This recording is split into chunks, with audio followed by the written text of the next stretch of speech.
On January 15, 1947, the remains of 22-year-old Elizabeth Short, as she is commonly known, Black Dahlia, were discovered by Betty Bersinger on a morning stroll on the block of 3800 Norton Ave in Los Angeles. The body was cut in half and so pale and thoroughly drained of blood that Betty Bersinger actually mistook it for a mannequin at first.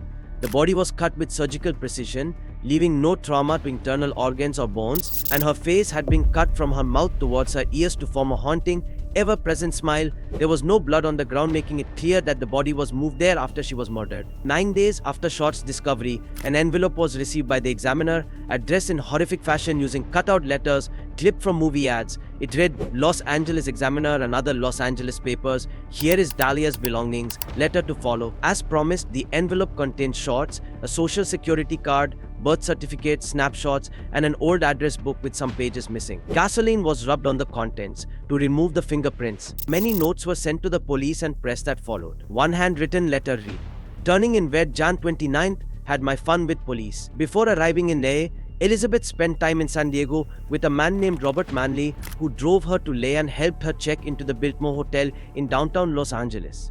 Many reports state that this was the last place that Short was seen alive. And like our old friend the Cesar Hotel, the Biltmore is reportedly haunted.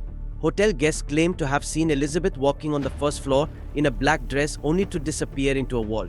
She's also been seen on the 10th and 11th floors. Others state that after Manley left, the guy who dropped her off, Short headed to the nearby Crown Grill bar, which stands today as Club Galaxy, and that place is the true last sighting of the Dahlia, people claim. Although this case has been officially listed as unsolved for nearly 70 years, there's no shortage of interesting suspects.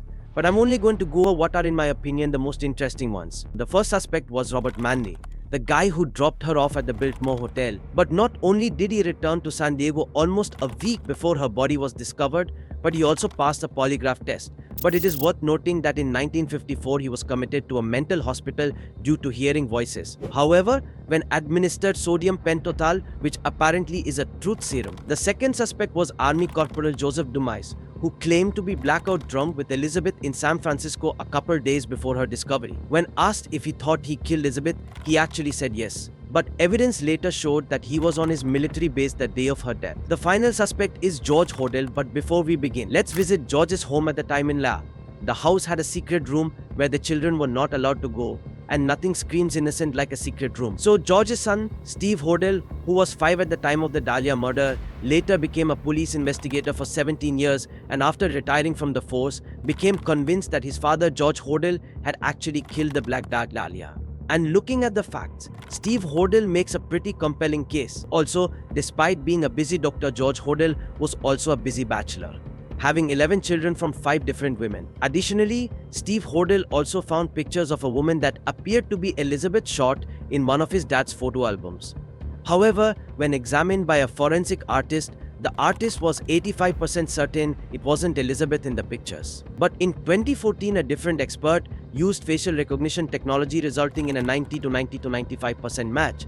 But much like the other tests, the results were ultimately inconclusive. Steve also believed his father's handwriting was eerily similar to the handwriting of the Dahlia murderer, but when reviewed by experts, the results were mixed, with opinions ranging from probable to inconclusive.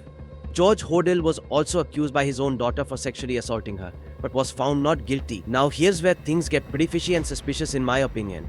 At some point, police officers did suspect George for killing the Black Dahlia and planted listening devices in his home. On tape, George was heard saying, "Supposing I did kill the Black Dahlia, they couldn't prove it now. They can't talk to my secretary anymore because she's dead." Additionally, he also was caught saying, "This is the best payoff I've seen between law enforcement agencies and I'd like to get a connection made in the DS office."